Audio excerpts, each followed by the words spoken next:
আসসালামু আলাইকুম, সবাই কেমন আছেন? আশা করি সবাই ভালো আছেন। আবারও চলে আসলাম আপনাদের ব্রাহ্মণবাড়িয়ার আপু জুই কিচেনে। সবাইকে স্বাগতম। মজাদার একটি রেসিপি নিয়ে চলে আসলাম আজকে। চলুন দেখি। এখানে শুকনা মরিচ নিয়ে নিলাম পরিমাণ মতো। শুকনা মরিচ বেছে ধুয়ে নিব পরিষ্কার করে। আমি আজকে যতটুকু শুটকি বোনা করব তাই পরিমাণ মতো মরিচ নিয়ে নিলাম বেছে পরিষ্কার করে। দেখুন, এখন 20 মিনিটের জন্য ভিজিয়ে রেখে দেব। ভিজাইলে কিন্তু মরিচটা নরম হয়ে যাবে, সহজে ব্লান্ডার করা যাবে। আপনারা কিন্তু শিলপাটাতেও বেটে নিতে পারেন। এখানে আমি 12টি পোমা শুটকি নিয়ে নিলাম। পোমা শীতল শুটকি আগে থেকে ধুয়ে পরিষ্কার করে নিলাম। এখন আমি সিদ্ধ করে পানিটা দিয়ে দিব।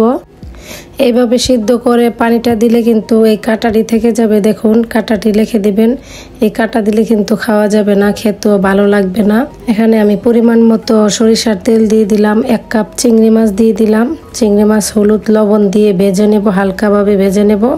চিংড়ি মাছ দিয়ে শুটকি বোনা একবার এভাবে বানিয়ে খেয়ে দেখতে পারেন, খেতে কিন্তু অসাধারণ লাগে। এভাবে আমার মতো করে একবার বাসায় ট্রাই করে দেখতে পারেন। এখানে আমি রসুন কুচি দিয়ে দিলাম 3 কাপ, পেঁয়াজ কুচি দিয়ে দিলাম 4 কাপ। পেঁয়াজ রসুন যে যতটুকু বানাবেন তার পরিমাণ মতো দিয়ে দিবেন। আমি বেশি করে বানালাম তাই বেশি দিয়ে কিন্তু বানাচ্ছি। এইভাবে কাটা বেছে শুটকি বোনা করলে কিন্তু খাওয়ার সময় কাটা বাছার ঝামেলা ছাড়াই খেয়ে নিতে পারবেন। পেঁয়াজ ভাজা হয়ে গেলে এখানে আমি 2টি টমেটো দিয়ে দিলাম। 2টি টমেটো কুচি করে দিয়ে দিলাম। কাঁচামরিচ দিয়ে দিলাম স্বাদ মতো, এটা একটু ফ্লেভারের জন্য দিলাম।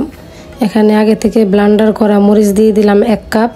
মরিচ দিয়ে হালকা ভেজে নেব। হালকা ভেজে নিলে কিন্তু মরিচের ফ্লেভারটাও সুন্দর আসবে, যে কাঁচা গন্ধটা থাকবে না। এখানে ভেজে রাখা চিংড়ি মাছগুলো দিয়ে দিলাম। সব একসাথে মিশিয়ে নিব। একসাথে নেড়ে ছেড়ে মিশিয়ে নিলাম। মরিচ ভাজা হয়ে গেলে এখানে আমি পরিমাণ মতো লবণ দিয়ে দিলাম। হলুদের গুঁড়া দিয়ে দিলাম 1.5 চামচ। ধনিয়া গুঁড়া 1 চামচ দিয়ে ভালো করে আবার মিশিয়ে নিব। আগে থেকে যে শুটকি সিদ্ধ করে পানিটা রেখেছিলাম, এই পানিটা এখন দিয়ে দিলাম। এভাবে ঝটপট বাসায় বানিয়ে দেখতে পারেন, খেতে কিন্তু অসাধারণ লাগে। এইভাবে শুটকি বোনা যাকে খাওয়াবেন সেই কিন্তু আপনার প্রশংসা করবে। এইভাবে শুটকি বোনা করে কিন্তু ফ্রিজে রেখেও অনেক দিন খাওয়া যাবে।